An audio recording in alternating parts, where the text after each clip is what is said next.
Welcome to Old Fashioned Finance, the podcast that mixes cocktails and high finance. I'm your host, Caleb Frankert, and I'm joined by my good friend and fellow money muddler, Jason Burnell. Caleb, can a podcast about finance be entertaining? Not without alcohol. All right, let's mix it up. You know what I want to say? How What? was your Thanksgiving? Except for What? you haven't had Thanksgiving I yet. know. I'm imagining what it will be like. You can imagine what it would I be can like, imagine. right? Yeah. Yeah. This is after Thanksgiving. This will come out after Thanksgiving, but we're recording it before Thanksgiving. Yeah. And I feel I like hate when we have to do that. yeah, well, if we would never get time off, right? You get time off? I do. I don't know about you. All right. Vacation policy. Well, okay, so it's as this episode comes out after Thanksgiving, Yeah. but still fall, still solidly fall, Yeah. right? So we're kind of sticking with the fallish themed drinks. Yeah, for sure. Pretty soon we're We're get gonna switch into to the Christmas Yuletide drinks.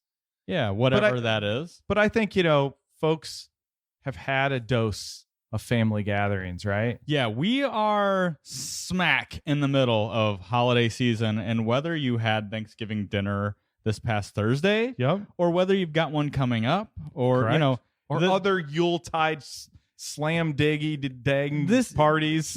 you are probably at this point, if you're like most people, you've got some kind of holiday dinner Planned. for from here until Christmas Yep. every weekend, most likely, right? So you're gonna have a lot of time with family and friends at the dinner table. It's a time to get together with family, which can be interesting to say the least, right? It can, especially when it comes to money and Yeah, advice. everybody has opinions, and guess what? This year, I'm gonna just guess that politics, that'll come up more than usual with the elections that we had. A lot of talk about the stock market, Yep. because of no shortage of headlines there this Yep. year. The stock market that's an easy one to talk about. Yeah, so financial advice will come along with that, right? Yeah, everyone's favorite Good, Thanksgiving bad, holiday topic. and ugly. You're gonna hear all kinds of financial advice. Oh gosh.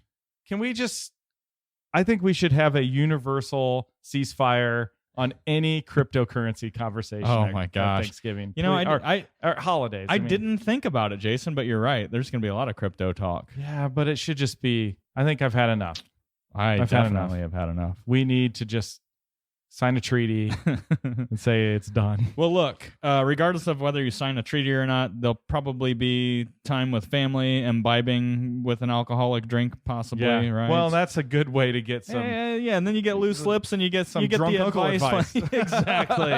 That's what we're getting at. Drunk uncle. You all remember the Saturday Night Live sketch with Bobby Moynihan? One of my favorites. Yeah. That guy is hilarious. I can't think of any other characters that he played on Saturday Night Live, but that one advice. That one was fantastic. Yeah, where you get financial advice and then you break out into a song. Yeah, or tears, or tears, and then back at it, right? Yep, With exactly.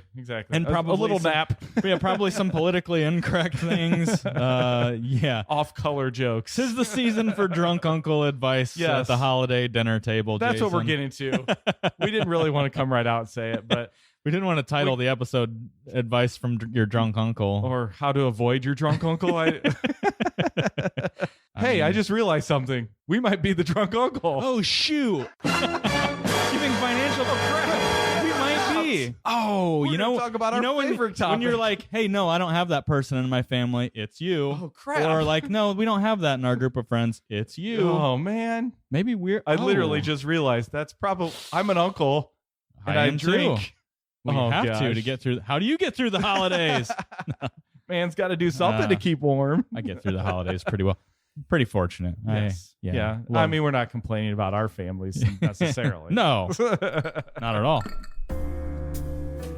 So this is going to be a fun one. Yeah. Let's get into the holiday-ish, fall-ish cocktail we've got going here, Jason. I'm real excited about this. I am too. When I was looking for something that we hadn't done before, we did a lot of seasonal drinks this time last year. Yeah. So a lot of these keep popping up. We don't want to recycle stuff. But this one it had to be good, right? This was another one that I found on, this was, we're going to change it actually, so I'm not going to cite it, but this is an apple cider mule, Jason. So mule, when you think mule, what do you think? Vodka.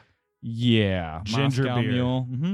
So we did some episodes in the past on different kinds of mules. We did one where we drank a lot of different kinds of mules. Yeah, and I actually really appreciate like a Kentucky Mule. Or, yes. I mean, I love them. Substitute vodka for anything else. The Kentucky Mule. And I mean, that is like a common drink when I know I'm not in a spot that I'm going to get a great cocktail. Yeah. I'm going to order a Kentucky Mule. You should be able to get a mule mixed. I sure hope so. Yeah. So this is going to be a spin on a mule. We've talked about Mexican mules, gin mules, or gin buck, actually. Yep. Essentially what it is a spirit with ginger beer, lots of ice, and lime juice. Yes. But we've got some fun seasonal, fall-ish, variations to this. So what we're drinking today, and if I keep talking, we won't drink. And I can see you're chomping at the bit over there. So 2 ounces of, we'll say, spirit. This one called for vodka, but we went with bourbon here. We did. Surprise, surprise. The next is 2 ounces of apple cider. Yes. Thank you very much. Next is a half an ounce of fresh lime juice, and I can't overemphasize fresh. If you get the stuff in the bottle, it's over-sweetened. Yep, It's not the same. You're not going to have the You'll be the same product. 3 ounces of ginger beer. Yes. And you're just gonna fill this glass up with crushed ice. If you've got a copper mug, that's awesome. Make it cold. And then we garnish this one with a lime wedge and an apple slice because of the apple cider. So this one there's no curveballs here, Jason. I think we're gonna have to like this probably. Cheers. Delightful. A lot happening there. It's definitely a mule. But the apple cider, the cinnamon just kind of came way out. The ginger and the apple cider, that's got to be what it is. That's great. We used a different ginger beer this time than what we normally do, because I like spicy ginger beer. Yeah, this is not as spicy. My favorite is that Q, and it's made with chilies, so it's got like it's a little burn. It's got a nip. It's got a nip. It'll get you on the nose, you know. A Fever Tree is another good one that's got that. Like there's peppers. It's spicy, right? Not like hot spicy, but this is Bundaberg. I'm not sure if I'm saying that right, but I think this is more of like looking at the bottle, it looks like the honey brown ale. I would put it more in like a ginger ale category. Yeah. It's sweeter for sure. But that's really I think it plays off the apple cider. It plays really nice off that apple cider. I'm not sure the spicier stuff would be as good. It might be a little funny. Yeah. Just because there's a lot of sweet in this one. Boy, this is just, if you like a mule, and like Jason said, by the way, too, if you walk into a bar or a nice establishment that serves drinks and you're kind of intimidated when the bartender asks, what do you have? You can always say Kentucky Mule.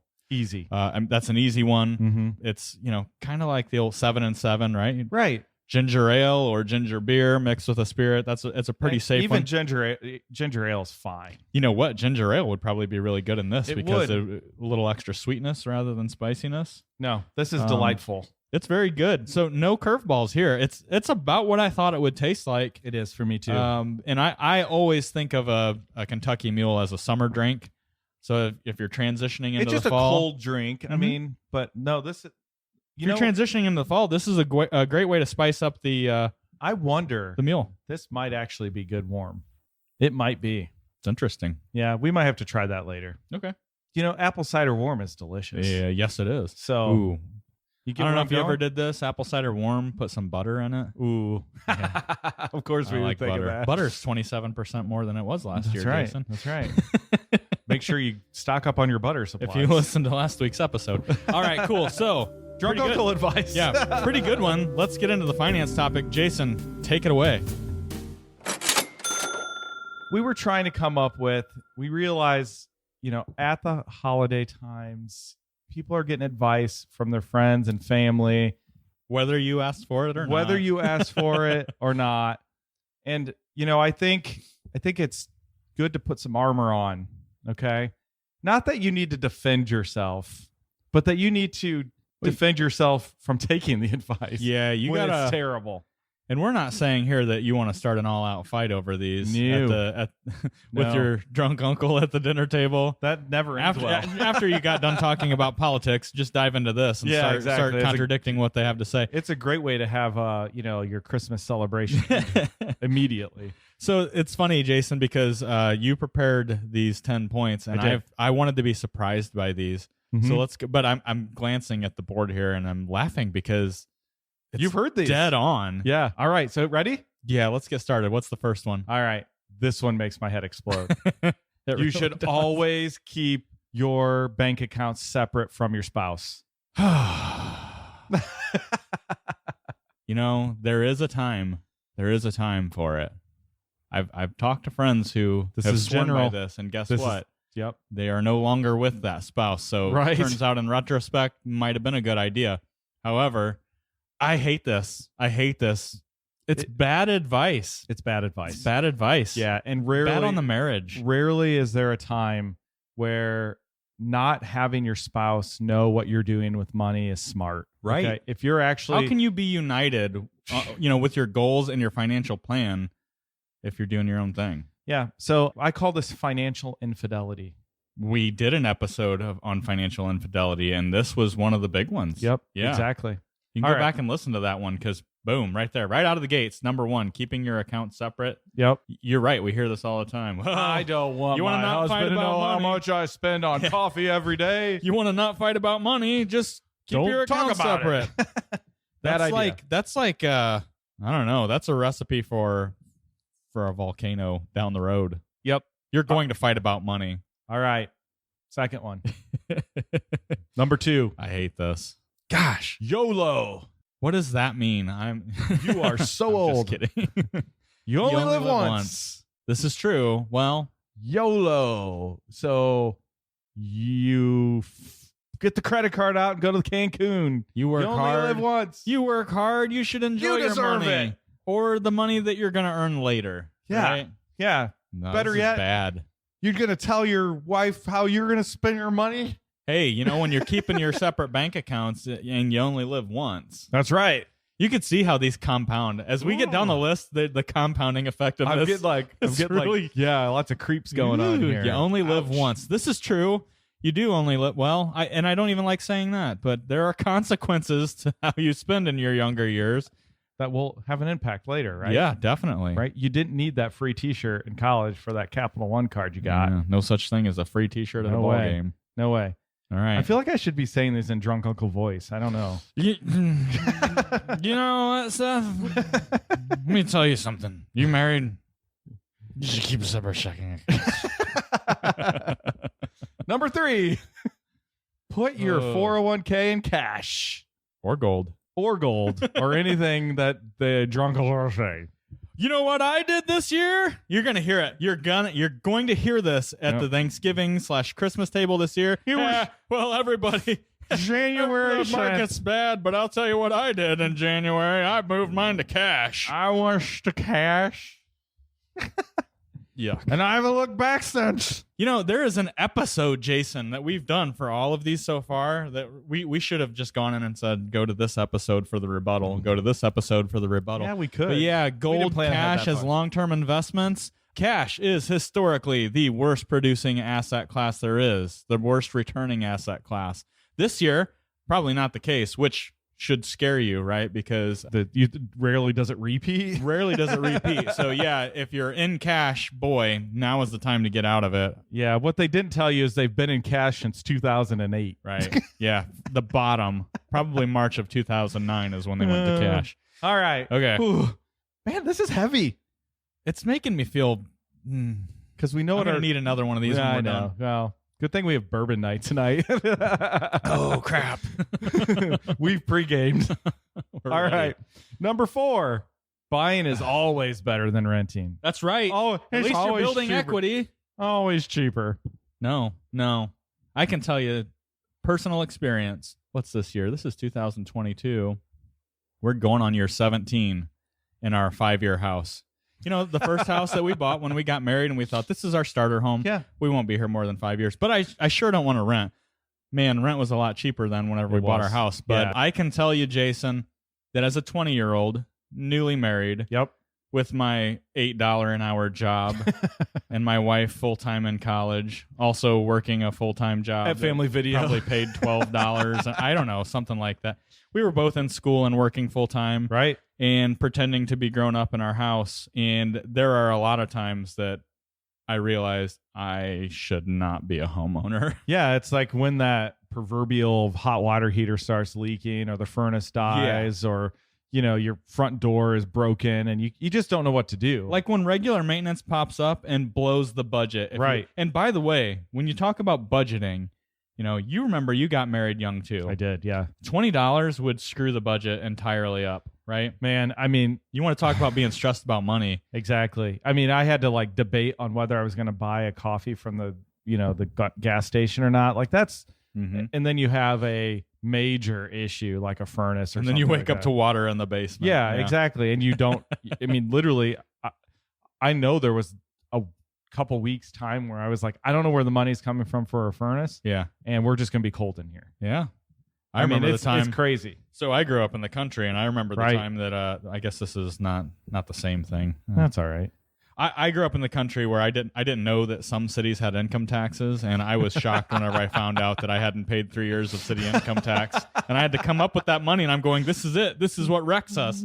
I'm looking back like, okay, luckily we're in a place where that's not a problem. But if that's the case, you probably should not be owning, air quote, owning a house. When you're young, you don't know exactly where you're going to be. One, Right. you don't know what jobs they're going to do or where you're going to be taken to. You just need to, slow down. Now, It's fine. renting is really expensive right now. It is very expensive. But that's why I buying said is it's really expensive always right now. better. But yeah, you've heard that from a lot of people. Well, at least you're building equity. Maybe. Yeah, well, Maybe. right now, maybe not. You might be going With interest rates as bankrupt, high too. as they are right now, along with house prices being higher, I mean, we're seeing some softening there, but not like it should be. So, That's all right. a really good lead into the next one, Jason. Number 5, Uh-huh. go to college at all cost. Yeah. Pick it out like you're picking a new Maserati out. They got to have the best rec rooms, Well, the best dorms. I've said it on the podcast before. 5-star chefs. If you don't, you might end up driving the bunny bread truck, right? You know what? The bunny bread truck driver's got a pretty good job. He's owning that business, he's right? making decent money. Yeah, that's something that they didn't tell us in high school. Like, hey, actually, that guy driving that truck's not doing too bad. Well, and we right? really feel like we were put in a weird spot out of high school. Our generation specifically, that was like the only option to have it. If you don't want to be a loser, Yeah. okay. If you don't want to be a drunk uncle at Right. at the holiday table, I used to use the thing like, you know what I wish I would have done? I would have gone to college at any cost, whatever it took. You want to be like me? Do I seem happy to you? I used to use the line, the Chris Farley line of, you're going to live in a van down by the river. And my daughter now is like, that sounds awesome. I was just going to say, there are shows about people who live in vans, and they call it van life or whatever. Like, she's like, I'm like, they're that used to be an insult. it's kind of cool now, right? Right. So don't take that advice from me when I'm drinking at the holiday party. We've done a couple episodes on the cost of college. Count the cost, friends. You need to count the cost. Yeah. All right. Ready? Number 6. Save as much as possible. All right. So this is pretty. This is vagary on purpose. Yeah, pretty vague. Okay. So I think what people are saying here is you should put as much into a savings account as possible. Okay. Now, we live in Northwest Ohio. German heritage just pumping through these veins all over the place, right? Yep. Very conservative. Bank savings accounts don't do anything for you except for allow you access to money if you have Liquidity. emergencies. Yeah. Yep. Yeah. So you don't have to pile cash upon cash upon cash. The point is set a limit. Okay. When was the last time you had a $50,000 emergency? Yeah, and that's nothing. How many times have we talked to clients who have $500,000 in savings scattered all around the banks around town, right? Yeah, You go, their favorite hobby is collecting toasters at opening accounts at different You banks. explain to me what a $500,000 emergency looks like, Yep. right? Just And I'll imagine. listen. Yeah. Never happened. Yeah. All right, ready? Number Okay. 7. Oh boy, you're gonna hear it. You're gonna Guess hear what? I bought stock ABCD. it. And it's awesome. You should too. You should too. It's a cutting edge stock. You know what I think of? I think of It's a Wonderful Life, my favorite movie. And I think of I've already watched it this year. You have? Oh, I have. I haven't watched it yet. Gosh, I'm behind the 8 ball. Anyways, it was I tried to get him into the plastics business and he just wouldn't do it. Sam, yeah. Sam Wainwright. Wainwright. I love that movie. Oh gosh. Anyways, hot stock picks. Okay. I saw in the Motley Fool. Everyone saw it. It's not hot. Yeah. Okay. All right. And you know what? I'm not even going to, I don't want to talk bad about the Motley Fool. There's some good stuff on there. Yeah, but stock tips? Well, it's like we tell our clients, unless we're talking about millions of dollars, you're not going to build a well-diversified portfolio picking stocks. You're going to do the opposite. You're right.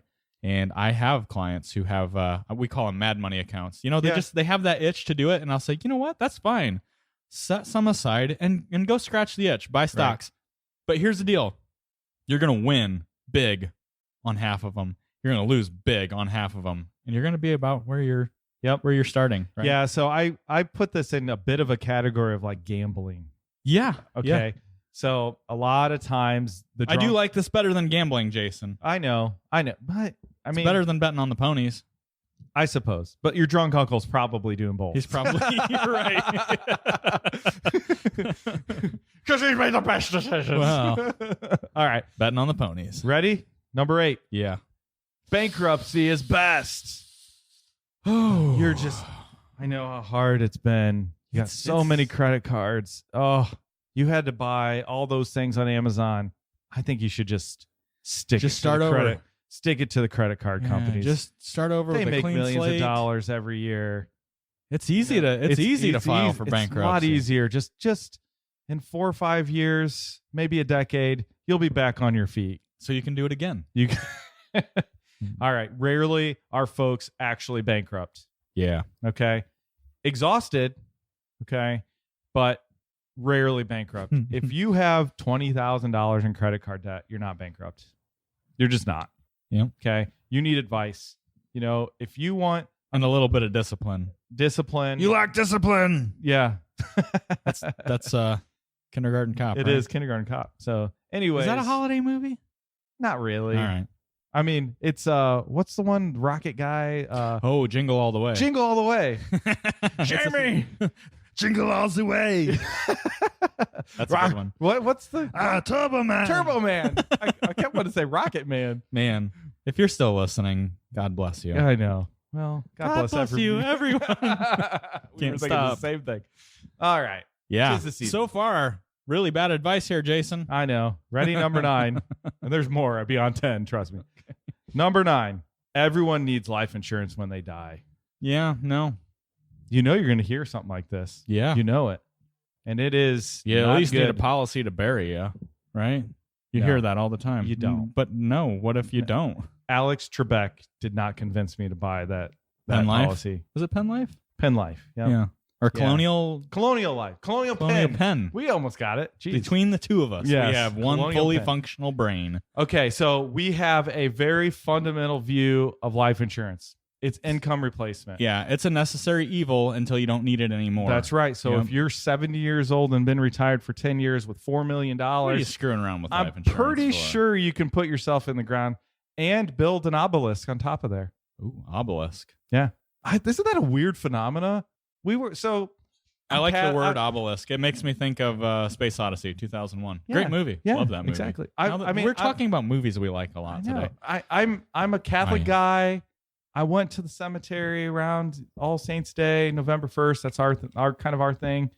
And there's obelisks on people's graves. It was like a common thing, and like big monuments. Big monuments. It's strange. Anyways, so life insurance. Yeah, necessary evil. Hey, look, I look forward to the day that I'm worth more to my wife alive than dead. In the meantime, I'll be watching my back. I had a client one time say, I have a pillow and a ratchet strap in my in my closet for my husband. Ew. I was like, wow. Okay, ready? Number 10. You're going to hear this. Kids these days, nobody likes to work. Nobody goes to work anymore. They just sit around they play want to watch video their games. TikToks. They can't even leave their house to get their own fast food. They have people deliver it. They do the tiki-taki dances, and nobody wants to work. And that's what's wrong with this. That's what's wrong with this country. I got to tell you, I don't see this. I see some of the hardest working folks in their 20s Mhm. and their 30s, they're killing it. Yeah. Okay. I do think that kids these days maybe don't want to. I don't know why I'm in a movie quoting mood. Here you I go. just thought of another one. But I think kids these days want to look, even you and I, when we entered the workforce, our thought on on work, Mhm. our attitude towards work is different than kids now, right? Right. And so I think there is some progression that's good. You know, you look at our parents' generation, especially our parents' generation, and you know, the idea was I do what I have to do so my family survives. Right. And you know, it might be going to a job that you hate for 35 years, but it pays my wages, it pays my bill, Right. it Exactly. provides a good living, all right? And then our generation, we come in and we want to be fulfilled by our work, which is okay, by the way, right? Right. If you can do all those things and be fulfilled, well, that's great. You know, maybe generations before us didn't have those opportunities, but I do think that the generation after us is probably in a better yet situation, right? They're Definitely. if you can pursue a passion of your, so I just think that the idea of, you know, having to go to the coal mine or, you know, a factory that, you know, Right. like you have no interest in the work or whatever, but you do what you got to do. You don't have to these days. Right. Exactly. So, I think that a lot of that could be, you know, I think it's a perception difference. absolutely. Right. And so one thing I'm going to say on this note, I think it's really important. If you're going to a restaurant, Mm-hmm. number one, you're privileged in the world, Tip your bar staff. right? Number two, be nice to those people that are there. Yeah. Okay. The workforce is smaller, Yeah. for sure. period. A lot of the baby boomers have exited the workplace.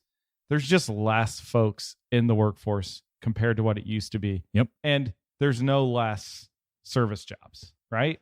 So just be nice. So I dude, say tip your waiters and waitresses, tip your bartender. that's right. I got a taste of bartending a couple weeks ago, Jason. Yeah. It's demanding. I'll tell you what. It's demanding. 30 old fashions, 25 Manhattans, 10 or 15 martinis. Yeah, and that's just what you drink. That's just what I drank. Yeah. It was quite a night. Yeah, so here's some advice to avoid from, you know, that relative at the dinner table. Hopefully this was fun. I had fun with it, although, boy, some of this advice Little made depressing. me squirm a little bit. But Yeah, anyway, yeah. That's all right. Just, you know what? Tell your uncle you love him. there you go. That's it. That's all he needs to know. Fill up his drink. Thanks for having a drink with us this week, folks. It's time to close out the tab. If you have a question or a topic you want addressed on the Old Fashioned Finance Podcast, be sure to email us at podcast@bluejfg.com. We would love to hear from you. Don't forget to share the show with someone you love or just someone who needs a little money muddling themselves. You can stay up to date with the latest action by following us on Facebook. Old Fashioned Finance is brought to you by Blue Jay Financial Group. That's bluejfg.com and produced by Podastery Studios. We've been your hosts, Caleb and Jason. Cheers. Cheers. I'm starting.